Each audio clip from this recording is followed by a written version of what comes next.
solucionar o dar otro enfoque a problemas viejos, no solo en economía, sino en otras áreas, utilizando pues esta metodología, pues que aunque, como dije, de hace mucho tiempo, últimamente se ha desarrollado y hay muchos investigadores creando nuevas herramientas, nuevos resultados para poder aplicarlas y explicar estos problemas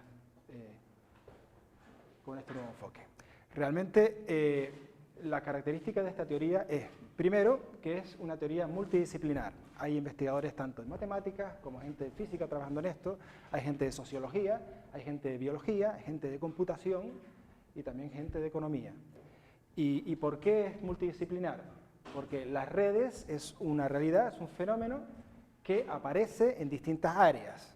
Es una característica que aparece en realidades, en fenómenos de distintas áreas, pero que en sí, su estudio y su comportamiento presenta unas propiedades que pueden ser análogas a distintas áreas. O sea, resultados de redes aplicadas a problemas de física, esos mismos resultados pueden ser transportados, cambiando los conceptos, a resultados en economía, o resultados en biología, o resultados en computación. Por lo tanto, hay un flujo de resultados de información en estas distintas áreas que lo hace interesante y hace que esos investigadores se hayan puesto a trabajar en estos mismos temas y empezando también a colaborar. Bien, bueno, pues vamos a empezar. No sé si esto ya... Ah, estupendo. Lo que pasa es que... Ahí no está aquí. ¿Cómo se...? No, esto está, más arriba, muy corto. más arriba, porque baja. Ya, qué susto. Vamos a ver, aquí está. Aquí.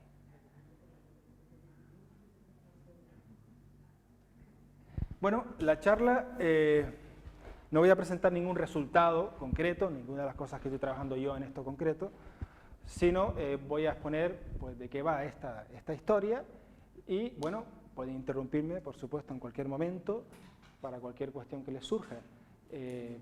Al final voy a presentar unos conceptos generales y al final vamos a ver lo que se ha hecho un poco en turismo, que está todavía iniciándose, y bueno, y entre todos, pues, ver qué otro tipo de aplicaciones pudieran empezar a crearse, ¿no? Bueno, vamos a hablar de los comienzos un poco, vamos a remontarnos en la historia brevemente de cómo surgió esto de la teoría de redes. Y surgió hace pues cerca de 300 años, con un problema clásico que se estudia en las facultades de economía y de matemáticas, y no solo de matemáticas, sino de otras áreas, que es el problema de los puentes de Königsberg. En esa época, en el siglo XVIII, los científicos pues, estaban más ociosos que nosotros, no tenían tanta preocupación por sacarse plazas ni tener que estar publicando, entonces se dedicaban a resolver problemas como este. Pues esta ciudad, que es la actual Kaliningrado, que está cerca de los estados bálticos, justo en medio, es una ciudad rusa que está rodeada por, no sé si Letonia y Lituania, o Estonia y Letonia, uno de esos. Pues, ¿cuál? ¿Polonia? No.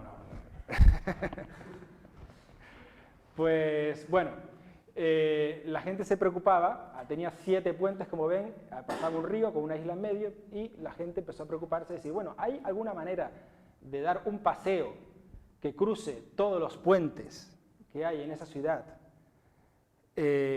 solo una vez y llegar otra vez al mismo punto? O sea, partiendo de cualquier punto de la ciudad, por ejemplo aquí, ¿hay alguna ruta para pasear por todos los puentes que termine en el mismo punto y que pase por los puentes solo una vez? Fíjense qué problema más útil, ¿no? ¿Cómo? Pregunta de borracho. Sí, supongo que... Es que le daban a la picoreta mucho, sobre todo la gente de ciencias siempre ha tenido fama de darle a la picoreta. ¿Sí? Ahí está, después se vio la utilidad, ¿no? Pero en ese momento no había tanto turismo, ¿no? Bien, y entonces pues no daban con la solución, y la gente se escribía cartas y no daba con la solución, hasta que llegó Euler, uno de los matemáticos más prolíficos de la historia, escribió más de 800 publicaciones, imagínense. Muchas se quemaron, y esas son las que se conocen, otras se quemaron. Y dijo, bueno, pues en vez de solucionar este problema así, voy a solucionar este otro que es completamente análoga. En vez de utilizar el mapa, voy a utilizar esto. No me importa las dimensiones que tenga la isla, para mí es un punto, no me importa la dimensión que tiene esta región, para mí es otro punto y otro punto. Y lo que me interesa en vez de los puentes son que entre estos puntos hay conexiones. El problema anterior se reduce a saber si hay un camino que una los puntos y que pase solo una vez por los enlaces y llegue al mismo punto. ¿Ve? O sea, abstrajo el problema real a un problema más abstracto, más matemático, ¿no? Y ahí empezaron la teoría de redes. Esa es la primera red que se creó. A partir de ahí se considera el nacimiento de la teoría de redes. Bueno, ¿cuál es la solución? Bueno, no se pongan mucho tiempo a caminar porque no tiene solución. Lo que dijo Euler es que no tenía solución. Y la solución era muy sencilla, porque es que para que haya un camino que partiendo de un punto, recorriendo todos los enlaces, llegue al mismo punto, tiene que tener cada punto al menos un número par, no al menos, tiene que tener un número par de enlaces, porque tiene que salir y tiene que entrar de ese punto. Por lo tanto, cada punto tiene que tener un número par, necesariamente, para que exista ese camino. Y ahí vemos que todos tienen un número impar, por lo tanto no es posible. Así que con eso se dio la solución. Luego se demostró que esa condición que era necesaria también es suficiente, o sea que para que haya un camino único a través de los puntos de una red cualquiera, basta y sobra con que los nodos, vamos a llamar ya nodos a esos puntos, tengan un número par de enlaces. Y ya está. Bueno, pues entonces ya nos olvidamos del problema concreto y empezamos a tratar lo que son las redes, ¿no? Y llamamos a este tipo de objetos redes, bueno, grafos, en esa época se le llamaba también grafos o redes, ¿no? Y que están determinadas por un conjunto de nodos n, que son los puntos negros, y un conjunto de enlaces, que son las conexiones entre ellos. Y ahí nació la rama, que en el abstract de esta presentación lo poníamos, la rama de la topología. ¿Qué es la topología? Pues una parte de las matemáticas que lo que estudia es problemas geométricos que conservan sus propiedades por transformaciones continuas. O sea, da igual que sea un mapa con puentes, da igual que sean puntos con conexiones. El caso es que este objeto y el anterior conservan las propiedades que nos interesan. ¿De acuerdo? O sea, lo que no se puede hacer con estos objetos es romperlos o pegarlos. Pero ahora, que en vez de un círculo sea un cuadrado, que en vez de esta conexión sea corta, sea más larga, que esto sea más grande, más chico, más triángulos, eso no importa, porque lo que nos interesa es la propiedad de que si hay un camino o no. ¿Entendido? Por lo tanto, ahí nació esta teoría y a partir de ahí pues hubo muchos resultados y llegamos a las redes sociales, ¿no? A partir de los años 30, sobre todo, los sociólogos se interesaron mucho por analizar redes de tipo social. ¿Qué es una red social? Pues simplemente que los nodos son individuos o agentes y que los enlaces son relaciones entre esos individuos o agentes. Relaciones que pueden ser de tipo de amistad o relaciones de tipo comercial o de cualquier otro índole, ¿no? Bien, pues de ahí nos surge la pregunta de cómo es la estructura de esas redes y cómo funciona y qué consecuencias puede tener esa estructura sobre el desempeño de esa red, llamando desempeño a cualquier problema que nos planteemos, ¿no? Bien, uno de los ejemplos clásicos es esta red de amistades de un club de karate, de este investigador del año 77. Aquí vemos los distintos miembros de ese club y cómo entre ellos se van, pues, conectando a través de amistad, ¿no? Bien, pues para estudiar este tipo de redes se crearon una serie de indicadores. Unos indicadores que determinan pues cuáles las características de cada nodo, porque realmente los sociólogos están más interesados en características de los nodos, ¿no? Características de cada individuo, ¿no? Por un lado está la centralidad, o sea, de estos nodos, ¿cuál diríamos que es más central? Estos, ¿no? ¿Por qué es central? Porque tiene muchas conexiones, ¿no? Entonces hay un tipo de centralidad que se llama de grado. Grado es el número de conexiones que tiene cada nodo. Este nodo y este nodo son más centrales porque tienen muchos círculos de amistades, más que otros, ¿vale? Pero hay otro tipo de centralidad, que es, por ejemplo, la centralidad que puede tener los individuos que conectan. Aquí parece que hay dos grupos, ¿no? Un grupo de amigos y otro grupo de amigos, ¿no? Pues hay individuos que conectan un grupo con otro, que son amigos de este grupo y son amigos de este otro. Estos nodos puede ser que no tengan tanto grado, tantos amigos, como tienen estos de aquí, pero sin embargo son centrales como conectores, ¿no? A este tipo de centralidad se le llama betweenness. No sé la traducción, no hay traducción. Que no tiene por qué coincidir. A veces coincide. Un nodo con mucha centralidad de grado puede ser un nodo con mucha centralidad de betweenness, pero no necesariamente.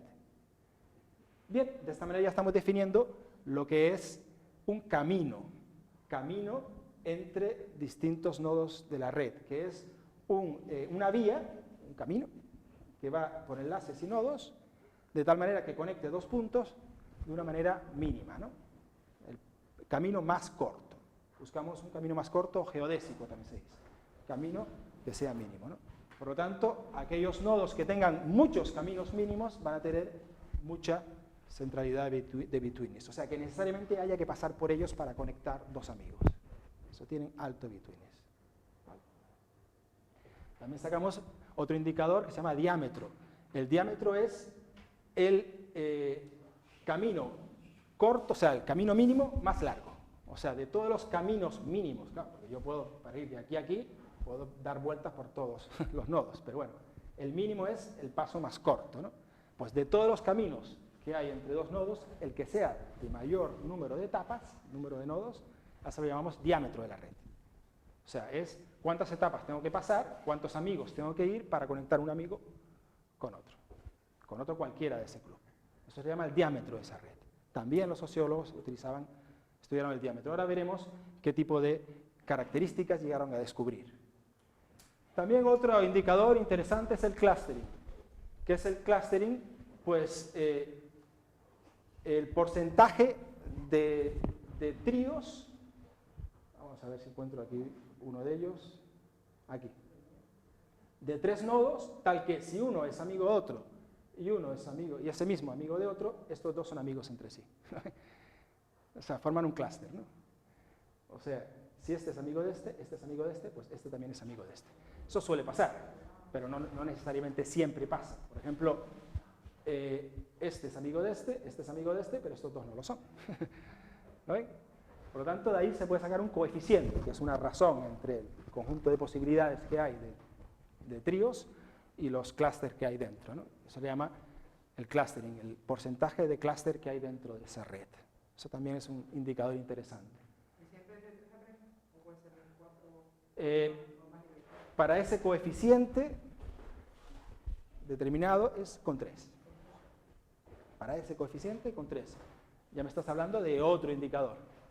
O sea, indicadores hay, cada problema, los investigadores crean indicadores ad hoc para solucionar cuestiones que a ellos les interesan. Estos son los más usuales. ¿Sí? Y desde el punto de vista computacional, el algoritmo que hay detrás, cada uno tiene el suyo, ¿no? ¿Cómo?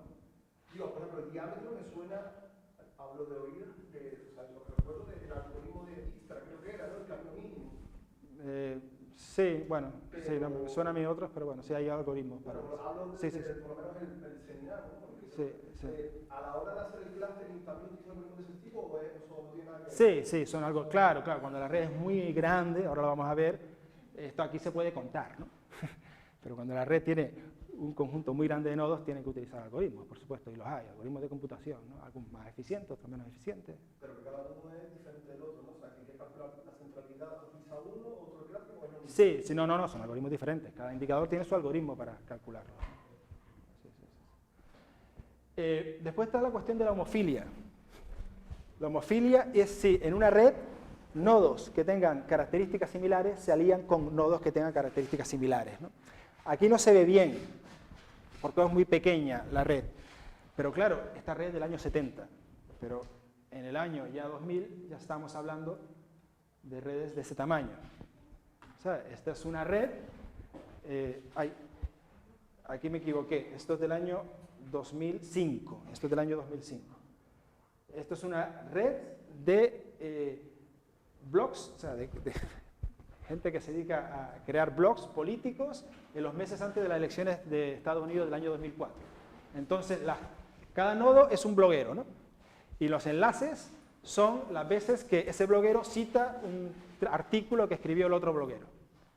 Los que son rojos son los que se declaran republicanos, los que son azules son los que se declaran demócratas, y las conexiones que no son rojas ni azules son declaraciones, ¿no? O sea, citas de estos blogueros a estos blogueros de allí, ¿no? Entonces, claro, esta red, pues no sé cuántos tiene, pero son miles de nodos y más de decenas de miles de conexiones, ¿no? ¿Cómo se puede sacar esa red? Pues gracias a ahora las herramientas que tenemos computacionales, podemos sacar redes sociales, que es una red social, sin necesidad de, pues como se hacía antes, ¿no? Ir a un club y preguntar, oye, ¿tú eres amigo de este, tú eres amigo del otro? Que es mucho más limitado. Las posibilidades que tiene ahora las herramientas computacionales en el estudio de redes sociales es enorme, y eso está empezando, prácticamente empezando. Claro, y esto suscita pues, la creación de nuevas herramientas y nuevos elementos de análisis, ¿no? Claro, aquí se ve claramente el asunto de la homofilia, o sea, ya no en el tema de si uno tiene un grado más alto y el otro también, pues están conectados, no, en el tema de la característica. Yo soy republicano, pues parece que, aunque bueno, esto podría tener truco en la disposición gráfica, pero bueno, realmente se ha descubierto así, los republicanos tienen una homofilia, o sea, citan más a los suyos, los demócratas citan más a los suyos. Hay conexiones, hay interconectores, hay elementos con alto betweenness, ¿no? Pero realmente se ve como hay como dos grupos bien separados. Cuando se produce ese fenómeno, se dice que esa red tiene una asortatividad positiva en esa característica, la característica de afiliación política, ¿no? ¿Vale? Bien, pues a lo largo de todos estos, desde los años 30 hasta ya,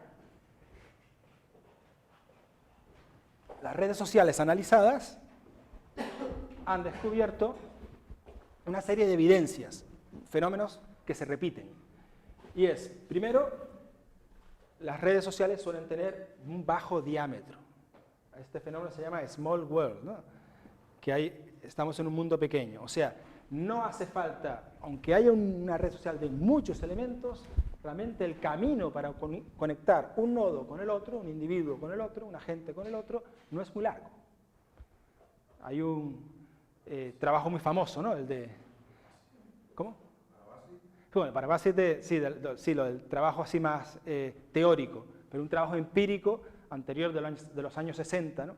Que unos sociólogos hicieron un experimento, le daban unas cartas, unos sobres, o sea, una información que había que pasar de unos individuos cualquiera que vivían, yo no sé, en Illinois, y le decían, no, tú tienes que mandar esta carta a otros individuos que no conocían de nada, que están en Boston. Búscate la vida. Búscate la vida es, mándale la carta de alguien que tú conozcas por allí y que él se ocupe de mandársela a otro, etc., ¿no? Bueno, hubo un porcentaje bajo, por supuesto, de recepción de cartas, pero las que llegaron se vieron que en 6 etapas de media ya llegaba al destino. O sea que realmente era una población de millones de habitantes, yendo a tu red de conocidos, pues puedes llegar a otro punto en pocas etapas. A ese fenómeno se llama fenómeno de small world, que luego en el año 2000, por ahí, los investigadores han podido pues, formalizar teóricamente. ¿Vale? ¿Voy bien o...? Después vieron que había un alto coeficiente de clustering también. O sea, es usual en las redes sociales que si yo soy amigo de alguien y también soy amigo de otra persona, esos dos sean amigos. Es lo usual. Pues ese fenómeno que se da en la amistad también se da en otro tipo de conexiones sociales o económicas, ¿no? Si hay una conexión con un individuo o un agente y otra conexión con otro agente, esos dos agentes pues, suelen estar también conectados. O sea, suele haber un alto coeficiente de clusterización. Y por otro lado, la homofilia suele ser de positiva, una sortitividad positiva, ¿no? Como se ve en este ejemplo, ¿no? Bien, estas son las evidencias empíricas, ¿no? Claro, lo que ocurre es que para analizar y sacar información de, por ejemplo, cómo se crea esta red o cómo podemos identificar características globales de esta red a partir de cómo se conecta cada individuo, pues estos indicadores se quedan cortos. Hace falta crear métodos estadísticos, métodos nuevos, que analicen este tipo de redes de otra manera, sacando una información global a partir de la conexión local que tenemos, ¿no? Claro, entonces estos métodos ya se quedan cortos y hay que utilizar otro tipo de métodos. Y de ahí surgen lo que se llaman las redes aleatorias, ¿no? Las redes aleatorias, ¿no? Y todo esto surgió, de nuevo vamos a volver unos años atrás, a unos matemáticos muy frikis de la época esa, que era Erdős y Renyi. Erdős es muy conocido, supongo que algunos de aquí conocerán, ¿no? ¿Quién es? Erdős es probablemente uno de los matemáticos más grandes del siglo XX, ¿no? Escribió más de 1500 artículos, todos muy citados. De hecho, hay un número de cómo importante es tu trabajo según la proximidad que tengas a un colaborador de Erdős, ¿no? Se llama el número Erdős. Según cuánto próximo eres a colaborar con un colaborador de Erdős, tienes un número más pequeño. El número más pequeño, más importante eres. Bueno, pues esta gente en los años 50 se dedicaron a estudiar, pues, sin ningún conocimiento de lo que pudiera servir, porque realmente no era su objetivo, pues crear a partir de una red dada, con un número de nodos y un número de enlaces, y decir, no, ahora rompo esto. Yo me voy a preocupar ahora por crear una red con un número de nodos y una probabilidad entre enlace. O sea, ya rompe completamente la estaticidad, ser estático de las redes. No, ya no hay una red estática, es una red aleatoria. O sea, los nodos, no digo que este está conectado a este, yo digo que este se conecta con este con una probabilidad. ¿O no? ¿Vale? Esta es una realización de esta red para 100 nodos y esta probabilidad de conexión. Claro, la realizas, ¿no? Es una variable aleatoria, la realizas y te sale esto. Pum, hace otra realización y te sale otra cosa. Aquí la tenemos. ¿Vale? Bien, pues esta gente lo que se dedicó es a ver las propiedades que tenía estas estructuras cuando n tiende a infinito, asintótica. O sea, cuando aquí tengo infinitos nodos, ¿qué propiedades tiene esto? ¿Y qué llegaron? Pues que el diámetro era pequeño. Lo mismo que pasaba en las redes sociales. Comparado pequeño con respecto al número de agentes. Logaritmo neperiano de n. El logaritmo reduce muchísimo el orden del número que se le aplica al logaritmo. Por lo tanto, tenían un diámetro pequeño. Por lo tanto, estas redes cumplen la propiedad de small world. La cumple. Ah, qué bueno. O sea, pueden ser entonces redes que se puedan utilizar para explicar las redes sociales. Ah, el clustering tiende a 0 cuando n es muy grande. Esto ya en las redes sociales no se produce. Por lo tanto, esto está muy bien, está estupendo, pero esto no es una red social. Y por otro lado, ahí no se ve aquí, bueno, no sé si se ve que es una Poisson, ¿no? La distribución de grado, o sea, esta distribución que indica es la probabilidad de que un nodo cualquiera tenga un grado, o sea, un número de conectores k. Pues esa probabilidad va a lo largo, la probabilidad, este es el número de conexiones de cada nodo, pues esta probabilidad va de esta manera. O sea, hay un valor medio y se distribuye esa red con esa forma, ¿no? Bien, ¿vale? Dice, bueno, ¿y esto pasa en las redes reales? No, en las redes sociales no suele pasar esto. Lo que suele pasar es esto otro.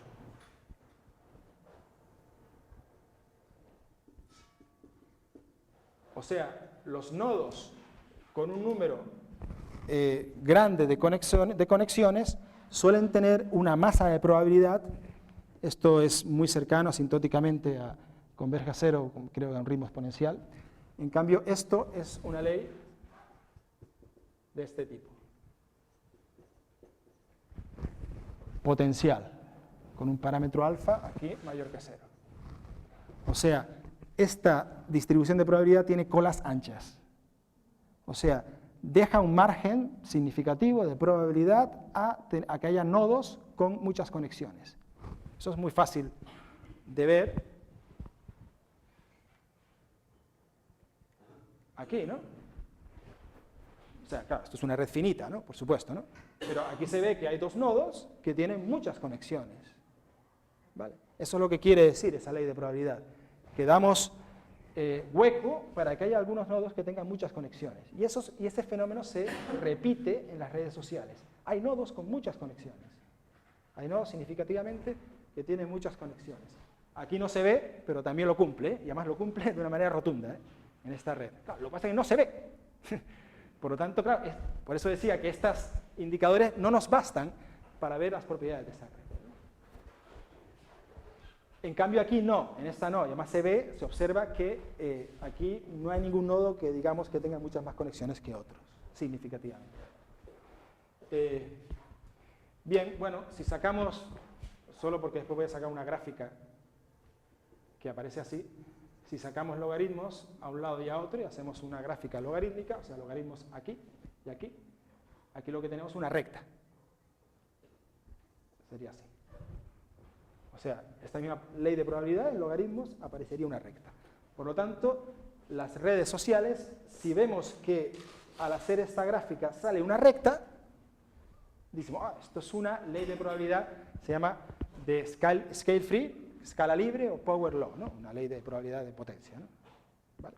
Y vemos que esa regularidad se ha observado en la mayoría de las redes sociales, no todas, ¿eh?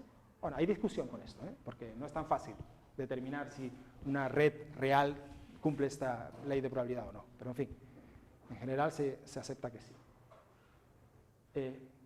Claro, entonces la red aleatoria de Erdos nos sirve para explicar las redes sociales reales.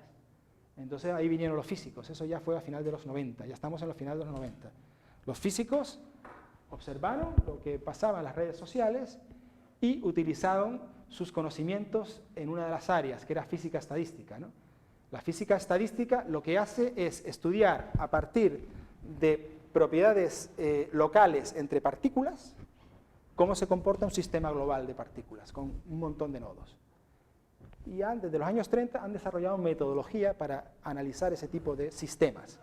Dicen, pues una red social, ¿qué es? Al final, cada nodo puede ser una partícula y establezco una manera de conectarse con ello. Entonces, con esas premisas, dijeron, bueno, pues vamos a crear una teoría de cómo se forman las redes sociales, utilizando nuestras técnicas. Y lo lograron. Y explicaron cómo se generaba una red con esta ley de probabilidad a través de lo que ellos llamaron preferential attachment, ¿no? Ajuste preferencial. Decía, bueno, no solo represento la red, sino digo cuál es la ley de formación. ¿Y cuál es la ley de formación? Hay una red dada y un nodo se le añade. Aparentemente aparece un nodo, ¡pum!, un individuo nuevo. Ese individuo se conecta con otro individuo siguiendo la probabilidad, la ley de que me conecto con más probabilidad con aquel que tiene muchas conexiones. O sea, alguien nuevo en una red tiende a conectarse con aquel que tiene muchas conexiones. Eso es bastante lógico. Eso se da, y se ha representado, con las citas de artículos. Normalmente nosotros citamos aquellos artículos que más han sido citados, ¿no? Vamos a las revistas mejores, aquellas que tienen más citas, ¿no? Pues esa ley, que es una ley muy sencilla, se ha visto que sí, que explica lo que es pues, una red de citas. Internet también cumple esa ley. Me conecto con aquel servidor que más conexiones tiene, que más visualización tiene, etcétera, ¿no? Con más probabilidad, no quiere decir que solo con ese, pero con más probabilidad, ¿no? Bien, pues con esa ley hicieron sus formulitas y aquí tenemos el resultado. Vean la diferencia con la anterior. Es una red de este tipo, con preferencia de attachment, scale free, con estos nodos y este grado es el alfa este.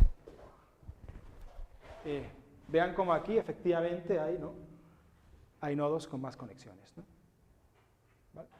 Y sigue siendo una red aleatoria, sigue siendo una red aleatoria, porque es una ley de probabilidad nada más. Otra ley de probabilidad, pero es una ley de probabilidad. ¿Y qué pasa con las redes sociales? Genial.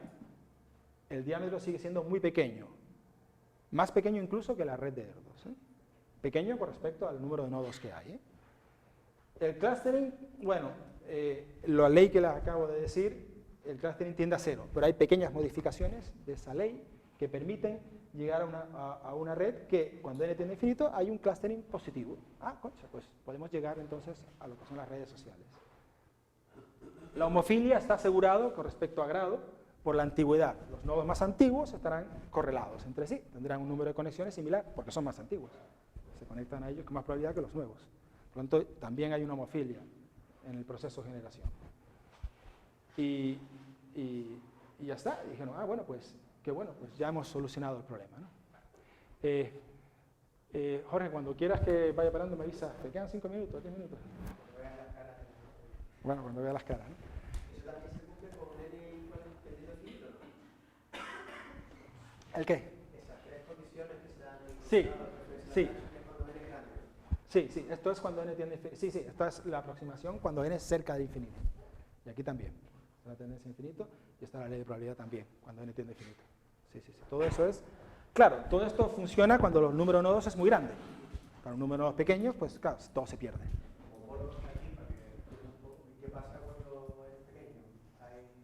Eh, ¿La teoría de redes no tiene tanta aplicabilidad? No, claro, este tipo de análisis sobra, es que sobra. Cuando tenemos pocos nodos, pues nos basta con los indicadores descriptivos del principio. Nos basta con describir qué es lo que pasa con cada nodo, ¿no? Estos son más centrales, estos no, estos tal. O sea, incluso con la visualización es bastante revelador de cómo se comporta la red, ¿no? ¿Sí? Una pregunta. Fuera de esta principio, a ver, si yo puedo utilizar las redes sociales para ver, describir movimientos actuales entre agentes de la red, para determinar la probabilidad de movimiento entre agentes de esa red y para definir modelos óptimos de agentes de la red, también me vale. Ahora iba con eso, te has adelantado. O sea, no sé si he entendido, a lo mejor no lo he entendido bien, pero lo que estás planteando es, ¿existe algún tipo de red óptima? ¿Hay alguna forma de creación de la red que sea óptima? En el cual los agentes tengan una decisión, una motivación para tener un enlace o no, o para haber un intercambio o no. Por ejemplo, si en el destino turístico hay un potencial de recursos y capacidades, puede ser que se esté infravalorando eso por una mala gestión, entonces fue la red óptima para, digo yo, ¿no? Exactamente, exactamente. Sí, sí, sí, sí, a eso vamos. En turismo yo no he visto nada de lo que tú me estás hablando. Eso está, creo, por hacer. O sea, ¿cuál sería? Es una de las preguntas que tengo al final, porque al final voy a poner una serie de preguntas que me han surgido a partir de esta teoría, pero bueno, una de ellas es esa, pero puede haber otras, ¿no? En turismo no se ha hecho nada. En otro tipo de áreas, sí. En economía, sí. Ya se ha contestado, se ha planteado esa pregunta y se ha contestado. Pero en economía general, no en la del turismo. Bueno, finalmente, pues los economistas, ¿no? Después de los físicos, pues dijeron, pues los economistas dijeron, estas teorías de los físicos sí nos interesan, ¿no? Hay un artículo de un señor, Granovetter, que a mí me parece muy interesante para introducirse en la teoría de redes en economía, y que es este señor que expone una crítica, es un sociólogo, pero expone una crítica a los modelos económicos tradicionales, ¿no? Ya que los modelos económicos tradicionales ignoran la realidad de las redes sociales. Y alude la competencia perfecta, suponer la suposición de competencia perfecta, lo que hace es ignorar que realmente no hay una capacidad de cada individuo de tener toda la información o todas las posibilidades de conocimiento de cómo es la realidad del mercado. La realidad es que yo tengo la posibilidad de conocer a este y a este. Y ausentar, ignorar esto, pues es una merma en la aproximación a la realidad, ¿no? Bien, los economistas, bueno, ahí luego hay una, yo lo llamo una tara metodológica, esto ya es una opinión mía, que por otro lado se ha ignorado eso, en los modelos económicos se ha ignorado por un problema metodológico, que es pasar del continuo, de abordar los problemas suponiendo variables continuas, a abordar los problemas suponiendo variables discretas, porque las redes al final es trabajar en variables discretas. Hay una serie finita de variables que son los nodos, una serie finita de variables que son los enlaces, y rehacer toda la teoría y rehacer todos los resultados olvidándonos del continuo y rehaciéndonos en el discreto supone una dificultad metodológica, una dificultad matemática grande que no se tenía. Ahora, con los nuevos desarrollos metodológicos, ya se tiene. Y de hecho ya se está utilizando. Se están rehaciendo y planteándose nuevos problemas, como el problema de la fijación de precios, problemas de asimetrías, problemas de poder del mercado, cuestiones que se producen en la economía y cómo explicarlas por las relaciones sociales que hay dentro de la economía. ¿Vale? De ahí han surgido numerosos trabajos publicados en las revistas más punteras de economía, la Journal of Economic Theory, American Economic Review, etc. ¿Vale? Que están saliendo ahora, en el año 2000, 2010, tal. ¿Vale? Reformando, al fin de cuentas, la teoría económica, incorporando la realidad de que hay una red social. Claro, los economistas en general han adoptado la siguiente premisa. Redes sí, muy bien, las redes existen, las redes sociales existen, hay unas relaciones entre los individuos o agentes, pero no me vale explicar cómo se comporta, cómo se genera esa red a través de la ley esa de preferencia del attachment. No me vale solo eso, porque ahí está explicando el cómo. O sea, cómo yo me junto con aquel que tiene más conexiones, pero ¿por qué? O sea, yo para juntarme tengo que tener un incentivo, una motivación, al fin de cuentas, ahí viene el concepto de utilidad, ¿no? Concepto, pues, ahí está, ¿no? Concepto controvertido, antipático puede ser, pero ahí está, el concepto del interés, el concepto de la utilidad, ¿vale? O sea, los individuos se conectan o no, establecen relaciones o no, buscando un máximo de utilidad. Y ahí surgen, pues, el desarrollo de una nueva teoría, que es la teoría de la formación. Hay distintos ámbitos en los que se ha aplicado. Primero, la formación de las redes, se llama formación de redes estratégicas, ya no son redes aleatorias, son redes estratégicas, en las cuales cada agente tiene un payoff o una utilidad, el nodo está representado por I, y la grafo por G. O sea, dado un grafo, una disposición, una estructura de la red, ese individuo recibe una compensación. Entonces, se trata de ver qué red es la óptima desde el punto de vista de la eficiencia, o sea, cuál es la que maximiza la suma total de las utilidades de cada individuo, ¿no? ¿Qué red es la eficiente? O, otro tipo de concepto, ¿qué red es la estable? ¿Qué tipo de red es aquella en la cual quitar o añadir un enlace a un individuo hace que no mejore ni empeore, o sea, no mejore su payoff? Claro, esto y esto no es lo mismo, supongo que lo sabrán. Puede ser una red eficiente, pero no ser estable, ¿sí? Supongo, sabes, que si se han desarrollado ya artículos con esto, se tiene todo que hacer con heurísticas como muy limitadas, ¿sabes? Porque dado un conjunto de nodos muy grande, los grafos... No necesariamente. Los resultados, los teoremas son bastante sencillos, lo que pasa es que son intuitivos. Son teoremas, son resultados, demostraciones que no son constructivas. O sea, tiene que saber cuál es la solución, adivinar la solución y luego, a partir de la solución, ver que no hay otra que la mejore. O sea, realmente las soluciones son muy sencillas, son una de las críticas que tiene. No replican las redes reales, porque las redes que proponen como solución son redes muy simplonas. Por ejemplo, ya que estamos hablando de eso, somos una serie de colaboradores científicos, trabajamos entre nosotros, ¿vale? Tenemos trabajos conjuntos. Un trabajo conjunto significa que nos conectamos, ¿vale? ¿Cuál sería la disposición de red? De tal manera que un individuo pueda llegar a colaborar con otro siguiendo el número mínimo de etapas posibles, o el número mínimo de etapas, o sea, a través de otro coautor posible. O sea, si yo quiero colaborar con Yolanda y yo he colaborado con Rafa, ¿no? Para mí no he colaborado con Yolanda, para mí lo óptimo sería que Rafa haya colaborado con Yolanda, porque de esa manera solo tengo dos etapas, ¿no? Bien, pues el planteamiento es, ¿qué red es la óptima? ¿Qué disposición es la óptima inicial para que yo pueda colaborar o cualquiera pueda colaborar con otro siguiendo el mínimo número de etapas? Un círculo.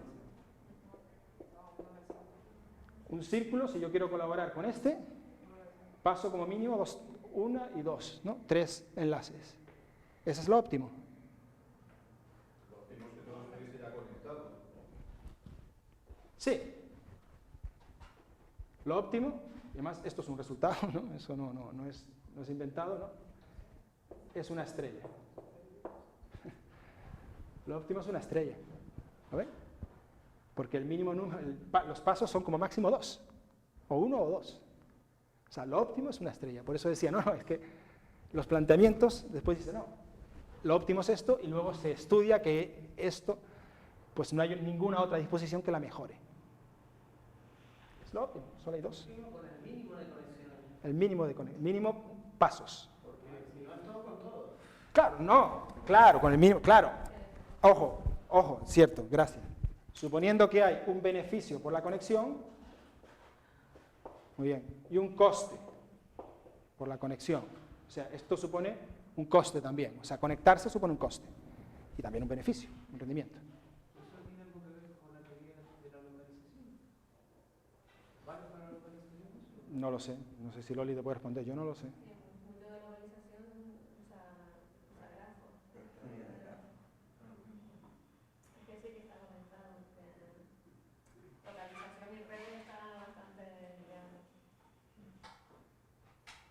Ahí está. Claro, pues eso sería, ¿no? Esto sería la solución máxima eficiente, o sea, eficiente. Es la solución que puede colectivamente alcanzar el máximo de utilidad global. Ahora, necesariamente no tiene por qué ser la estable, porque localmente este individuo central puede verse muy perjudicado al tener muchas conexiones. Su coste aumenta, se multiplica por 5. Y puede ser para ese individuo local más beneficioso romper el enlace con uno. O sea, de tal manera que no es la solución estable. ¿Sí? Una cosa, yo cuando trabajo con redes mido el número de interacciones, hay otra dimensión que yo, a través de la cual yo mido esa relación, o sea, número de interacciones, pero calidad o cualidad de esa interacción. Exacto, sí, las redes sociales usualmente tienen ese tipo de características, o sea que las conexiones no solo son una conexión, puede tener un peso, por ejemplo, si es una transacción comercial, pues cuánta es la cantidad que tiene esa transacción, o puede también tener otro tipo de cualidad. Por ejemplo, en redes sociales es también tradicional lo de conexiones fuertes, conexiones débiles, y hay mucha literatura sobre eso, ¿no? O sea, si yo con un agente, ¿no?, tengo una relación estrecha, ¿no?, porque he comerciado mucho con él, o tengo una relación débil porque así de vez en cuando solo tengo un contacto con él. Y se han hecho estudios empíricos que determinan cómo las conexiones débiles son las más importantes en la búsqueda del trabajo. Exacto. Claro. Después está la cualidad. No la estamos viendo aquí porque, imagínate, ¿no? Eso sería extendernos mucho. Pero sí, hay otro tipo de elementos que no estamos aquí considerando. Vale, bueno, pues ahí está la diferenciación entre una red eficiente y una red estable. Las soluciones de estos problemas suelen ser muy simplonas, ¿no? Como ven. Bueno, se alude a que la realidad es más compleja porque hay elementos externos. Pero bueno, no necesariamente tiene que ser eso, ¿no? Y se sigue creando ahora teoría para eso, ¿no? Por otro lado, hay lo que se llama juegos en redes, ¿no? O sea, no solo hay una utilidad de cada nodo por tener una disposición del grafo, sino hay la posibilidad de cada nodo de llevar a cabo una acción. Por ejemplo, cooperar o no cooperar. Yo estoy conectado con uno, pero puedo cooperar con él o no cooperar, ¿no? Entonces hay un juego y una tabla de ganancias, ¿no? Según coopero o no coopero, y lo que me encuentro. Si yo coopero y el otro coopera, pues tengo una ganancia. Si yo coopero y el otro no, etc. O sea, una tabla de juego, ¿no? Pues según esta tabla, se puede también plantear el mismo problema. ¿Cuál sería la red óptima? O dada una red, ¿cuál sería la acción óptima de cada nodo? Para maximizar lo mismo, la suma de la utilidad o el payoff de cada gente. ¿Vale? Y por último, y en esto está iniciándose, la utilización de estas teorías para combinar lo que son un juego con un proceso dinámico. O sea, los agentes no solo tienen una acción hoy y ya está, y eso es lo óptimo, sino tengo una acción y esto produce un payoff final, ¿no? Y luego eso hace que yo tenga otra acción en el futuro, en el siguiente instante. Me produce otro payoff y hace que hay una evolución. Los agentes van dinámicamente cambiando de acción según su payoff particular. ¿Hacia dónde conduce esa red? ¿Esa red conduce a una estabilidad? Esas son las cosas que yo hice el año pasado, ¿no? Colaborando allá en Portugal. O sea, era un juego que evolucionaba a lo largo del tiempo. Brevemente, ¿no? Si suponíamos un agente I que el juego ese de ahí coopera o no coopera. Suponemos que este agente coopera y obtiene en un instante del tiempo un payoff. ¿Qué hace en el instante siguiente? Pues observa lo que ha hecho este agente J, por ejemplo, uno aleatorio. Si este agente J no cooperó y obtiene una utilidad que es mayor que la que obtuve yo, pues cambio de acción, cambio de acción, y en vez de cooperar, imito a este, no coopero. ¿No? Es una ley muy sencilla, pero por otro lado, de bastante sentido común. Yo adopto una acción y veo cuánto rendimiento obtengo. Al instante siguiente, miro lo que ha hecho el otro y veo que con otra acción obtiene mejor rendimiento. O sea, pues hago lo mismo que este, ¿no? ¿Hacia dónde va eso? A lo largo del tiempo, en el tiempo infinito. ¿Todos cooperan? ¿Todos no cooperan? Depende de la tablita esta. Depende de la tablita. Depende de cómo sea la tabla. Si es una tabla del asunto este del dilema del prisionero, una tabla de una armonía, que todos cooperan, dependiendo de cómo es la tabla, pues todos cooperan, o todos al final no cooperan, o hay una combinación de cooperantes y no cooperantes. ¿La tabla de recompensa es la misma para cada momento en el tiempo? Sí, aquí se asume que sí. Claro, ya le metes eso. Sí, pero se puede decir. Yo lo que decía es que no ver que en el paso siguiente el otro actuó de una forma distinta no significa que en el siguiente episodio yo lo imite y cobre lo mismo. Ya, en la realidad no, evidentemente. No tiene por qué ser, efectivamente. Sí. Bien.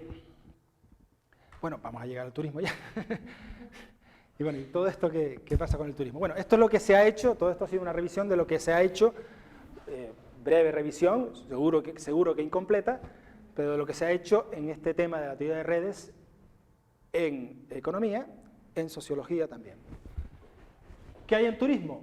Pues muy poquito. Y sin embargo, el turismo, como todos conocemos, hay una red que es evidente, que es la red de cómo satisfago yo